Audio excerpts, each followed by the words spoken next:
नमस्कार दोस्तों, मैं डॉक्टर प्रभाकर जायब है, त्रिमूर्ति होम्योपैथी, ये मेरा यूट्यूब चैनल है। आप सभी का स्वागत। आज मैं एक कॉमन टॉपिक के ऊपर बात करने आया हूँ, जिसे महिलाओं में अक्सर देखा जाता है। वो है इर्रेगुलर मेंसेस साइकिल, मतलब अनियमित माहवारी आना। इसका क्या कारण होता है, इसके क्या लक्षण होते हैं, नॉर्मल साइकिल क्या होता है और इर्रेगुलर साइकिल क्यों और कैसे होता है, इसके बारे में डिटेल में आज आपके वीडियो में बताता हूँ। अगर आप मेरे चैनल पर नए हैं तो मेरे चैनल को सब्सक्राइब करना ना भूलें। मेरा हर वीडियो अगर आप लाइक करते हैं तो मुझे बहुत एनर्जी मिलती है, तो मेरे वीडियो को लाइक, शेयर और सब्सक्राइब करते रहिए। तो आज इर्रेगुलर मेंसेस के बारे में बात करता हूँ। तो इर्रेगुलर मेंसेस क्यों होते हैं, इसके पहले मैं बताता हूँ कि रेगुलर मेंसेस क्या होता है, ताकि आपको पता चले कि इर्रेगुलर क्या है। तो जो रेगुलर मेंसेस होते हैं, इसका जो एवरेज साइकिल होता है आने का, ये होता है 28 दिन का।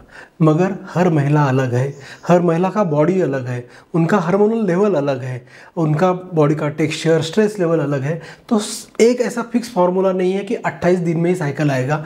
तो एक एवरेज निकाल के रखा है कि 28 दिन में साइकिल आता है, मगर इसके पहले 7 दिन या उसके बाद 7 दिन आते हैं तो भी ये नॉर्मल वेरिएंट समझा जाता है।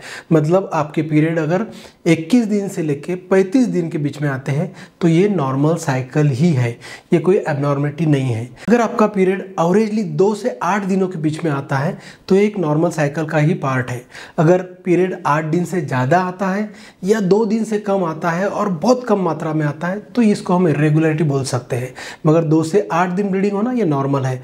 ब्लीडिंग अगर बहुत ज़्यादा होता है तो भी एबनॉर्मल है, या बहुत कम होता है, सिर्फ स्पॉटिंग होता है तो भी एबनॉर्मल है। अगर पीरियड में दर्द होता है, ये एक नॉर्मल साइकिल का ही पार्ट है। जब तक ये दर्द आपकी रूटीन में परेशान नहीं करता है, आपको दवा गोलियों को लिए परेशान होना पड़ता है, या फिर आपका डे टू डे रूटीन ख़राब होता है, या इससे आपको तनाव आना शुरू हो जाता है, तो ये एबनॉर्मलिटी की तरफ जा रहा है। मतलब 28 दिन की साइकिल अगर 21 से 35 दिन में आती है, 2 से 8 दिन तक अगर पीरियड चलता है, फ्लो अगर नॉर्मल चलता है, दर्द एक रूटीन लेवल तक रहता है, तो ये नॉर्मल साइकिल का पार्ट है। अगर ये आप नॉर्मल साइकिल के बारे में जान गए तो मैं अभी आपको बताता हूँ कि एबनॉर्मल या इर्रेगुलर साइकिल क्या होता है। अगर आपका साइकिल 21 दिन से पहले आ रहा है, बार बार आ रहा है, या आपको 35 दिन के बाद अगर आपको पीरियड आ रहे हैं, मतलब बहुत जल्दी आ रहे हैं 21 दिन के पहले या 35 दिन के बाद आ रहे हैं, मतलब आपकी पीरियड इर्रेगुलर हो रहे हैं, आपकी माहवारी इर्रेगुलर हो रही है। माहवारी इर्रेगुलर होती है, इसमें अगर ब्लीडिंग 2 से 8 दिन के बजाय अगर 8 दिन से ज़्यादा ब्लीडिंग हो रहा है, ब्लीडिंग ज़्यादा हो रहा है, फ्लो ज़्यादा हो रहा है, मतलब आपकी साइकिल इर्रेगुलर हो रही है, एबनॉर्मल हो रही है। अगर ब्लीडिंग बहुत कम हो रहा है, मतलब 2 दिन से कम, या आपका पूरे साइकिल में सिर्फ आधा पैड या एक पैड भी पूरा नहीं हो आ रहा है, तो भी आपका पीरियड एबनॉर्मल हो रहा है। अगर सिर्फ स्पॉटिंग लग रहा है, सिर्फ दाग धब्बे लग रहे हैं, मतलब आपको डॉक्टर को दिखाने की ज़रूरत है। ये होता है एक एबनॉर्मल इर्रेगुलर साइकिल का पार्ट। इसके साथ साथ अगर आपके पीरियड में बहुत ज़्यादा दर्द है, आपको बहुत सारी दवा खानी पड़ रही है, आप जब तक माहवारी चल रही है तब तक सोए रह रहे हो, आपके काम पे ख्याल नहीं दे पा रहे हो, छुट्टी लेके बैठना पड़ रहा है, तो भी ये इर्रेगुलर एबनॉर्मल साइकिल का पार्ट है। तो मतलब आपका पीरियड अगर 21 दिन के पहले आ रहा है, 35 दिन से ज़्यादा लेट हो रहा है, अगर आपका फ्लो 8 दिन से ज़्यादा चल रहा है या 2 दिन से कम आ रहा है, या दर्द बहुत ज़्यादा हो रहा है, या फ्लो बहुत ज़्यादा या कम हो रहा है, मतलब आपकी साइकिल इर्रेगुलरिटी की तरफ जा रही है, आपको डॉक्टर को दिखाने की ज़रूरत है। तो डॉक्टर को दिखाने के लिए हार्मोनल जो ट्रीटमेंट होता है, इसमें आप होम्योपैथी प्रीफर कर सकते हैं। होम्योपैथी में हर हार्मोनल चीज़ के लिए अच्छे से ट्रीटमेंट किया जाता है और इसको पूरी तरह से संपूर्ण ठीक किया जाता है, तो होम्योपैथी प्रिपेयर करिए। अभी हमने देखा कि रेगुलर साइकिल क्या है और इर्रेगुलर साइकिल क्या है, मगर मैं अभी आपको बताता हूँ कि इर्रेगुलर साइकिल के क्या क्या कारण होते हैं, किन कारणों से हमारी साइकिल इर्रेगुलर होती है, पीरियड्स इर्रेगुलर होते हैं, माहवारी इर्रेगुलर होती है। इसमें एक फिजियोलॉजिकल मतलब एक नॉर्मल वेरिएशन रहता है जो कि बीमारी नहीं होती है या फिर एबनॉर्मल कॉज नहीं होता है। जैसे जब लड़कियों में नए नए पीरियड शुरू हो जाते हैं, जैसे मेनार्की बोलते हैं, उसके बाद अगर 2-3 साल उनके पीरियड इरेगुलर रहते हैं, ये नॉर्मल साइकिल का पार्ट हो सकता है। जब माहवारी बंद होने का टाइम होता है, मतलब ओल्ड एज में मतलब 42 से लेके 50 तक, उसके पहले 3 साल माहवारी अनियमित होना ये भी एक कॉमन पार्ट है। जब आप प्रेग्नेंट होते हैं तब भी आपकी माहवारी इरेगुलर बंद हो जाती है, ये भी एक नॉर्मल पार्ट है। डिलीवरी के बाद जब आप बच्चों को फीड करते हैं तब भी आपके पीरियड एक तो इरेगुलर हो सकते हैं, लेट हो सकते हैं या कंप्लीटली बंद रह सकते हैं। ये भी एक फिजियोलॉजिकल वेरिएशन है, इसको ठीक करने की ज़रूरत नहीं है। मगर क्या क्या कॉजेस है जिसे ठीक करना बहुत ज़रूरी है। सबसे पहला आजकल की लाइफ में जो कॉज है, जो एक महत्वपूर्ण कारण है, वो है स्ट्रेस, तनाव। तनाव के कारण हर महिला में इसका प्रॉब्लम हो रहा है। तनाव क्या होता है? अगर स्टूडेंट है, जो नए नए बच्चियाँ हैं, 11वीं 12वीं की बच्ची है, या पढ़ाई का बहुत ज़्यादा तनाव है, रात रात भर बैठ के पढ़ाई कर रहे हैं, खाने की तरफ ख्याल नहीं है, खाना खा रहे हैं तो फिर कुछ भी बाहर का अनशन खा रहे हैं, तो ये कारणों से भी आपके माहवारी कम ज़्यादा होती है, इरेगुलर हो जाती है। तो तनाव को आप मैनेज करेंगे तो आपकी माहवारी रेगुलर हो सकती है। इसके साथ साथ हमें देखना है कि आजकल जो एक ट्रेंड चल रहा है, एक्सेसिव एक्सरसाइज, मतलब और एक्सर्ट करना, ज़्यादा एक्सरसाइज करना, जिससे मोटे लोगों को पतला होना है, पतले लोगों को मोटा होना है। ये जो एक्सरसाइज होती है, इसके कारण भी आपके हार्मोन में डिस्टर्बेंस आता है, जिससे आपकी माहवारी इरेगुलर हो जाती है। इसके साथ साथ अगर आपके सडनली वेट में चेंज हो रहा है, आप मोटे हैं और आपने सडनली वेट लॉस किया है, डाइटिंग किया है या खाने में कोई चेंजेस करके एकदम वेट लॉस किया है, या आप पहले पतले थे, आपका वजन सडनली बढ़ने लगा है, तो भी आपकी माहवारी इरेगुलर होती है। मतलब आप कम वेट वाले हो या ओबेज हो तो भी आपकी माहवारी इरेगुलर होती है। सडनली वेट लॉस ना करें, ये एक डेंजरस चीज़ हो सकती है।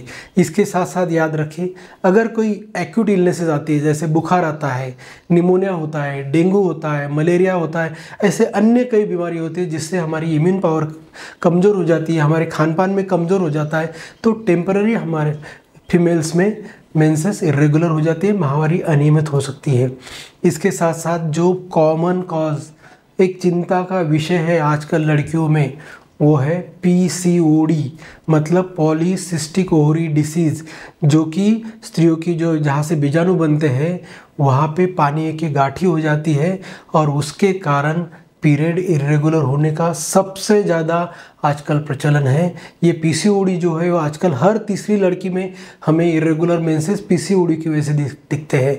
तो ये PCOD को ठीक करना बहुत ज़रूरी होता है।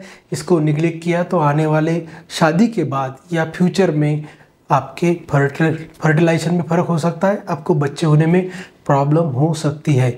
इसीलिए PCOD की अगर आपको प्रॉब्लम है तो आप होम्योपैथिक ट्रीटमेंट करें, इससे आप कंप्लीट रिलीफ पा सकते हैं। अगर PCOD के बारे में आपको डिटेल में जानकारी चाहिए तो YouTube पे जाके PCOD लिखें, मेरा वीडियो आपको वहाँ पे मिलेगा, आप PCOD के बारे में पूरी जानकारी जा सकते हैं। इसके बाद क्या कारण है? अन्य बीमारी जैसे कि थायराइड हो गया।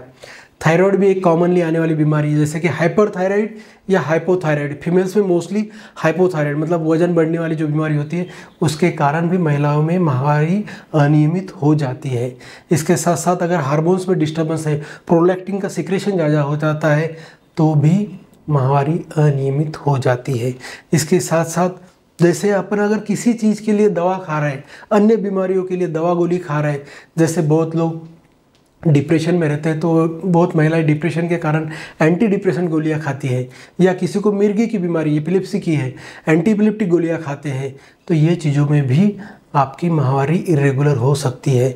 अगर इसके साथ साथ महिला नॉर्मली गर्भ निरोधक गोलियां खाते हैं, ये भी एक माहवारी अनियमित होने का प्रमुख कारण हो सकता है। इसके साथ साथ अगर आपने कॉपर टी लगाई हुई है, आजकल मेडिकेटेड कॉपर टी आती है, इसके कारण भी इरेगुलर मेंसेस होते हैं। तो ये सब कारणों को अगर आप जानें तो आपको आपकी बीमारी के बारे में पता चल जाएगा, आप आपकी बीमारी को ठीक कर सकते हैं। अगर PCOD है, हार्मोनल इम्बैलेंस है, या थायराइड है, या अन्य बीमारी है, इसको ठीक करने के लिए होम्योपैथी को फर्स्ट प्रेफरेंस करिए। इसे कांटेक्ट करना है तो आप मुझसे भी कांटेक्ट कर सकते हैं। आज की वीडियो का जो सबसे इम्पोर्टेंट पार्ट है वो इसको कैसे ठीक करना है, घर पे हम इसको कैसे मैनेज करें। तो सबसे इम्पॉर्टेंट है आपको नींद प्रॉपर लेना चाहिए, क्योंकि जो हार्मोनल साइकिल होता है वो आपके नींद के ऊपर डिपेंड रहता है। तो 6 से 8 घंटे की रात की ही नींद लेना चाहिए। मतलब रात में 10 या 11 बजे सो के सुबह 6 बजे उठना जरूरी है। इसके साथ आपके हार्मोन बैलेंस हो जाते हैं। इसके साथ साथ खुद को हाइड्रेट करें, यानी कि 3 से 4 लीटर पानी रेगुलर पिए। इसके आपको बॉडी का हार्मोन्स मेंटेन हो सकता है। इसके साथ साथ आपको एक्सरसाइज करना जरूरी है। एकदम सडनली बहुत ज़्यादा एक्सरसाइज या कम एक्सरसाइज वाला फंडा मत आजमाइए। एकदम से डाइट मत कीजिए। आप स्लोली आपका वेट कम कर दिए और एक्टिविटी बढ़ाइए। आप एक्सरसाइज अच्छे से करिए। इसके साथ साथ कुछ चीज़ें मैं आपको बताता हूँ जो घरेलू नुस्खे हैं, आप घर पे आजमा सकते हैं, जिसके आपके ब्लीडिंग मतलब नॉर्मल यूट्राइन कॉन्ट्रैक्शन होगा। मतलब आपकी जो बच्चेदानी का कॉन्ट्रैक्ट होकर आपके पीरियड रेगुलर आना शुरू हो जाएंगे। सबसे पहला जो है वो है अदरक। अदरक को आप उबाल लीजिए, उसमें थोड़ा नींबू ऐड कर दीजिए। नींबू में विटामिन सी होता है। अगर अदरक और विटामिन सी साथ में ले लिया तो उसमें आपके बच्चेदानी कॉन्ट्रैक्ट होकर आपके पीरियड रेगुलर आ सकते हैं।